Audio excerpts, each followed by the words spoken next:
네, 정부가 단계적 일상 회복으로의 전환을 준비를 하고 있죠. 근 2년 동안의 방역에 지칠 대로 지친 국민들 입장에서는 단연 관심사일 수밖에 없는데요. 그 구체적인 대책이 어떻게 되는 건지가 정말 궁금합니다.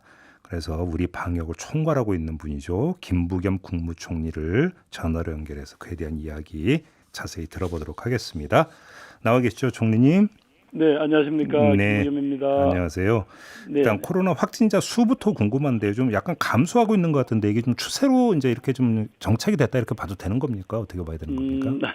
그게 이제 중간에 연휴가 겹치니까요. 네. 아마 그 확진자, 죄송합니다. 검사자 숫자가 줄어서 그런 거니까 아직은 어느 정도 상황이 이렇게 뭐 폭증하거나 네. 그렇지는 않지만 예. 이렇게 주는 추세다 이렇게 단정하기는 어렵습니다. 그러면 예. 다시 뭔가 좀 그 늘어날 수도 있다라는 그 가능성은 열어놓고 있다 이런 이야기가 되는 것 같고요. 늘 뭐 지금 저희들은 긴장을 하고 있는 게 지금 연휴가 또 이번 주말까지 예. 이렇게 계속되면 이동량이 늘거든요. 예. 이동량이 늘면 명확하게 확진자 숫자가 늘어납니다. 네. 뭐 그건 지금까지 예외가 없었기 때문에 네. 저희들은 더 긴장을 하고 있습니다.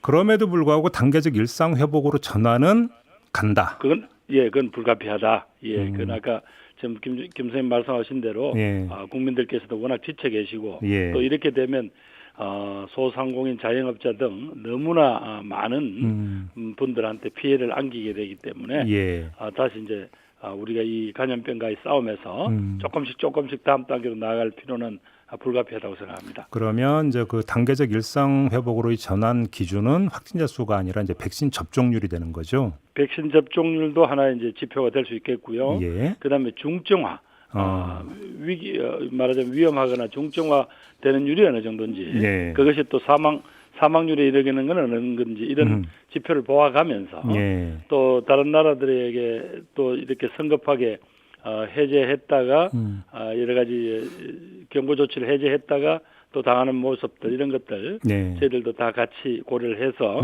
저희들로서는 조금 더 힘들더라도 네. 아주 단계적으로 할 수밖에 없다.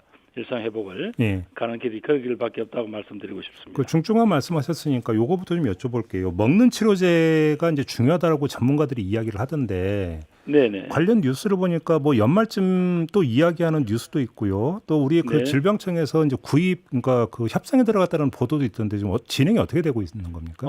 일단은 저희들이 약 한 4만 명분 네. 정도는 저희들이 예산을 확보해 놓고 있는 상태고요. 예. 그다음에 소위 뭐 머크라는 회사, 그 회사가 지금 제일 빠르게 FDA에 예. 신청을 해 놓은 상태고요. 예. 그다음에 국내 업체들도 지금 임상 시험 중인 제약회사가 있고 이렇기 때문에 저희들은 여러 가능성을 다 놓고 보고 있습니다만 저희들로서는 내년에 예. 예산에 충분히 이 문제는 확보해두고 있습니다. 그러면 필요한 FDA 만큼. 승인이 떨어짐과 동시에 바로 우리가 그 구입을 할 수는 있는 겁니까? 그렇지는 않죠. 우리 식약처에서 예, 물론 그 과정을 거쳐야 되겠지만 거쳐야 되겠죠. 예. 아무튼 그 제약 회사하고는 이야기가 많이 진전된 건 맞는 거죠, 그러니까. 뭐 저희들로서도 지난번에 밝힌 대로 네. 약 2만 병분은 이미 선구매를 했고요. 네네. 선구매 계약을 했고요. 예. 또 나머지 부분들은 계속 지켜보고 있는 중입니다. 그러면서 저희들이 계속 그 제약회사뿐 아니라 국내 개발 업체들한테도 여러 가지 상황을 지켜보고 있습니다. 예. 근데 저 궁금한 게 하나 있는데요, 총리님. 이 네네. 먹는 치료제 그 약값이 네네. 이 회사 건지 뭔지는 모르겠지만 한때 보도 보면 90만 원, 95만 원이다 이런 보도 있었는데 지금 맞습니까? 현재로서는 그렇습니다. 그래서 뭐가 그렇게 비싸요? 글쎄 그건 뭐 저희들이 정확하게 왜 그렇게 단가가 많이 비싸게 치는지 알 수 없습니다만은 예. 그렇게 해서 그럼에도 불구하고 저희들이 약 4만 명이 치료할 수 있는 분량은 지금 내년 예산까지 해서 금년 추경까지 해서 확보해 놓고 있습니다. 그러면 이거는 그 이제 먹는 치료제 구입 가격이고 보험도 적용이 되고 이렇게 되는 거고 그 중증 환자들에게는 어떻게 공급이 되는 겁니까? 뭐 어떻게든지 간에 만약에 그런 상황이 온다면 그 네. 부담을 예. 환자에게 확진자에게 예. 다 부담을 지우게 할 수는 없겠죠. 아, 예. 물론이죠. 예, 그런 내용들은 아직까지 뭐 결정된 바는 없습니다. 예. 그러면 결국은 90만 원 정말 지금도 납득이 안 되는데 대안이 그럼 국내 제약사 치료제 개발인 것 같은데 그건 좀 기대를 해도 될 정도로 많이 진척이 됐습니까? 지금 3상 그러니까 거의 이제 마지막 허가 마지막 단계까지 가 있는 데가 지금 한 군데 있고요. 네. 나머지 2상까지 가는 데는 제법 많이 있습니다. 그래서 요 부분에 대해서도 저희들도 예. 계속 총력 지원하겠습니다. 예, 알겠습니다. 이 단계적 일상 회복 관련해서 이제 핵심 그 방안 가운데 하나로 제시됐던 백신 패스 있지 않습니까? 이거를 지금 이제 청와대 청원글도 올라왔던데 정부의 구체적인 계획이 수립이 된 건가요? 백신 패스 관련해서는? 여보세요? 예. 아직까지 여러 가지 의견을 듣고 있고요. 예. 백신 패스라는 것들은 도입은 할 필요는 있다고 봅니다. 예. 그러나 그렇다고 해서 자기 개인적인 사정이라든가 또 뭐 신체적인 조건 때문에 예방 접종을 하고 싶어도 못한 분들 있지 않습니까? 그렇겠죠. 예. 그분들에게 또 말하자면 일종의 차별이 되면 안 되니까. 그렇죠. 그분들은 PCR 음성 확인서 이런 걸 가지고 뭐 출입을 허용을 하는 등 이런 여러 가지 같은 방법을 모색을 하고 있습니다. 그런데 예를 들어서 이제 그 원론적인 차원에서는 충분히 그렇게 이야기를 하면 그 깨끗하게 정리가 되는데 네. 예를 들어서 실 내용으로는 나는 백신에 대해서 불신해서 안 맞았는데 대외적으로 내거는 명분은 다르게 제시할 수도 있는 거하고 케이스로 들어가면 되게 복잡해지고 애매해지는 게 있지 않습니까? 뭐 그렇다고 하더라도 다른 분들의 건강에 대해서도 우리가 함께 책임을 져야 되니까 PCR 음성 확인서 같은 거 뭐 예를 들면 이런 것들을 제시하면 아무런 불편이 없도록은 해야 되겠죠. 그다음에 이제 개인 신체적 특성 때문에 맞고 싶어도 못 맞는 분들에게는 당연히 차별이나 불이익이 있으면 안 되는 거고. 네네 그렇죠. 그런 어떤 요거를 그러면 확인할 수 있는 방법은 있습니까? 지금 우리가 회복위원회를 이제 곧 가동하겠다고 말씀을 드렸지 않습니까? 그런 쪽에서 어떤 이런 개별의 어떤 구체적인 어떤 상황들 그걸 가지고 다 같이 검토를 하겠습니다. 그래서 어느 누구도 이 회복 단계에서 이런저런 이유 때문에 차별을 받거나 불이익을 받아서는 안 되게 해야 된다는 게 목표입니다. 예. 그럼 세부 방안은 언제쯤 나오게 되는 겁니까? 아직 세부 방안이라기보다도 적어도 11월부터 저희들이 하려고 하는 이제 일상 회복으로서의 어떤 첫 걸음 그 단계까지는 큰 틀에서의 몇 가지 방향을 정하고 이제 하나하나 그렇게 맞춰 나가겠습니다. 예, 그럼 이제 세부 방안 관련해서 하나만 더 질문 드릴게요. 백신 패스가 발급이 되면 백신 패스가 그 활용되는 적용 대상이 어떻게 되느냐가 또 이제 궁금한 부분인데 어느 정도로 지금 잡고 있는 거예요, 정부는? 아무래도 이제 지금까지 그동안 여러 가지 집합 자체를 여러 가지 제한하거나 금지했던 다중 이용 시설에서 꼭 이게 필요하지 않겠습니까? 그러면 다중 이용 시설을 이용하는 사람 중에 패스를 갖고 있는 사람들은 뭐 인원 제한이나 이런 것 없이 자유롭게 이용할 수 있게 하겠다 이렇게 이해하면 되는 건가요? 그건 좀 조심스럽습니다만은 그럼에도 불구하고 실내에서는 모두 다 지금 영국이나 이스라엘 케이스를 보더라도 실내에서는 마스크를 계속 써줘야 된다는 거 아니에요? 네네네. 그렇죠. 그런 어떤 작은 불편함은 서로 감수하면서 조금씩 이 역병과의 싸움을 정리해 나가야 될 것 같습니다. 알겠습니다. 지금 관련해서 또 하나 이제 중요한 그 문제가 손실 보상인데요. 내일 모레 이제 그 자영업자 손실 보상안이 확정이 된다고 들었는데 혹시 좀 그 미리 보고 받으시는 내용이 있습니까? 저희들끼리 토론을 했죠. 어떻게 가능한 한 그분들한테 기대하는 만큼은 저희들이 다가갈 수 있겠냐. 그랬을 때 어떤 원칙 가지고 기준을 정할 거냐 이런 문제는 토론을 했죠. 상세한 건 아마 경제장관하고 통기부 장관께서 어느 정도 정리된 안을 발표하게 될 것입니다. 지금 보도를 보면 올해 7월 8일부터 9월 30일까지의 매출에다가 2019년 같은 기간 매출을 비교해서 일평균 매출 감소액을 구한 뒤에 영업 제한, 영업 금지 일수를 곱해서 총 매출 감소 규모를 정한다. 계산법을 이렇게 잡았다는 보도가 나왔는데 맞습니까?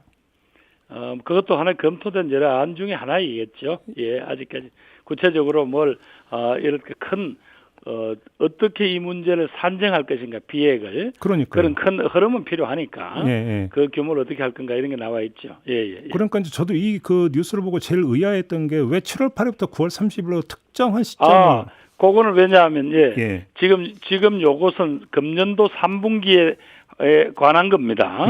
그다음 왜냐하면 그리고 이 법의 공포된 시간이 7월 7일이에요. 예. 이 법의 통과된 날로부터 법이 통과된 날로부터 하겠다라고 그 법에 이렇게 법을 통과시킬 때 명시를 했죠. 손실보상 이제 적용 그 개시 시점이 그때여서 날짜를 이렇게 이제 그 기간을 특정을 한 거다. 그러면 이건 뭐 거의 확정이라고 봐도 되겠는데요, 그러면? 그러니까 그 이전 것의 손실 비해는 어떻게 하냐? 그건 지난번에 우리 추경을 통과시킬 때 일종의 희망 회복 자금 정도로 부족하지만 일단 그것으로 가름한다 이렇게 당시 정치적 합의를 했지 않습니까? 그래서 이제 7월 달부터 하고 금년부터 이제 금년 우선 4분기에 대해서 3, 4분기에 대해서만 우선 그걸 하는 겁니다. 우선 하는 거고 또 마지막 4, 4분기에 대한 것들은 또 내년 예산을 통해서 이렇게 이분들을 손실 보상을 해야 되겠죠. 그래요.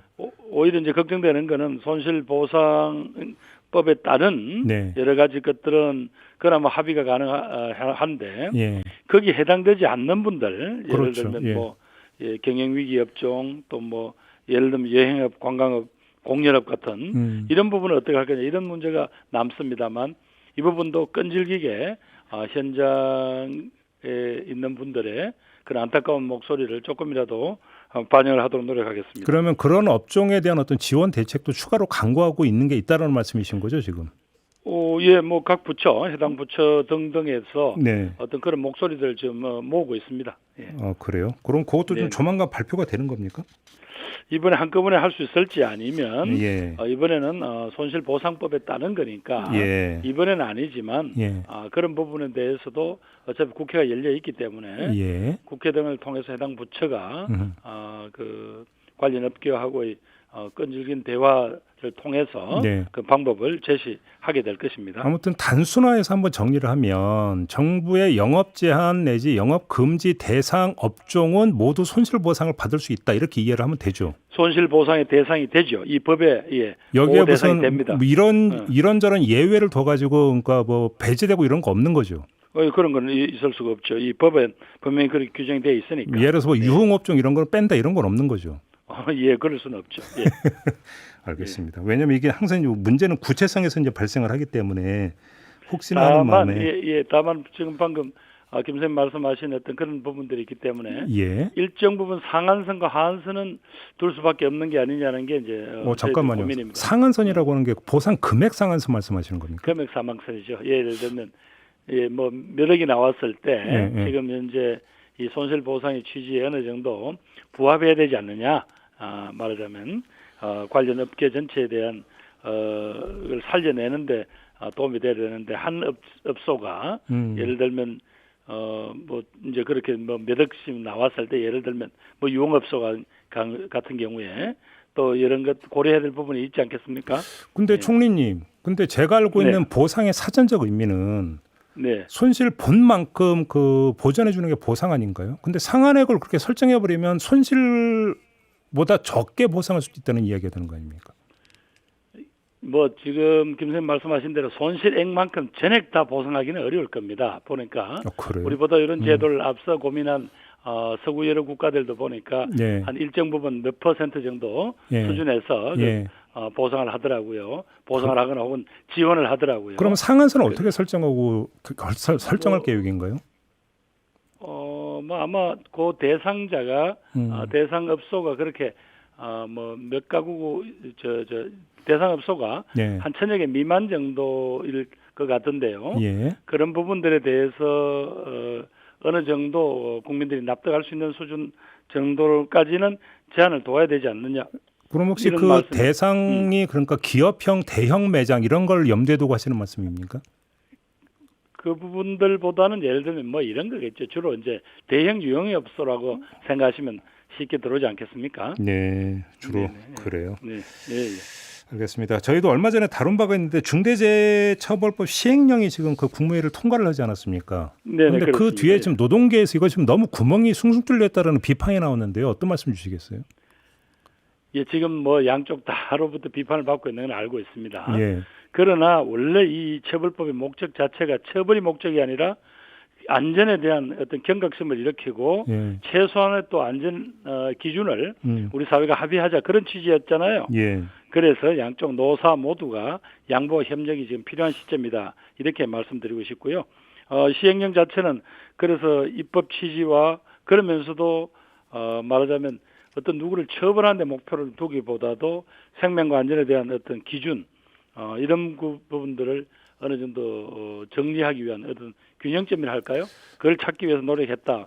그렇게 말씀드리고 싶습니다. 그런데 지금 기존에 산업안전보건법이 있음에도 불구하고 중대재해처벌법을 제정한 것은 네네. 법을 피해서 자꾸 안전 규정을 안 지키고 안전 조치를 미흡하게 하니까 자꾸 산재 사망 사고나 이런 게 발생해서 처벌을 강화해야 된다 이런 취지 아닙니까?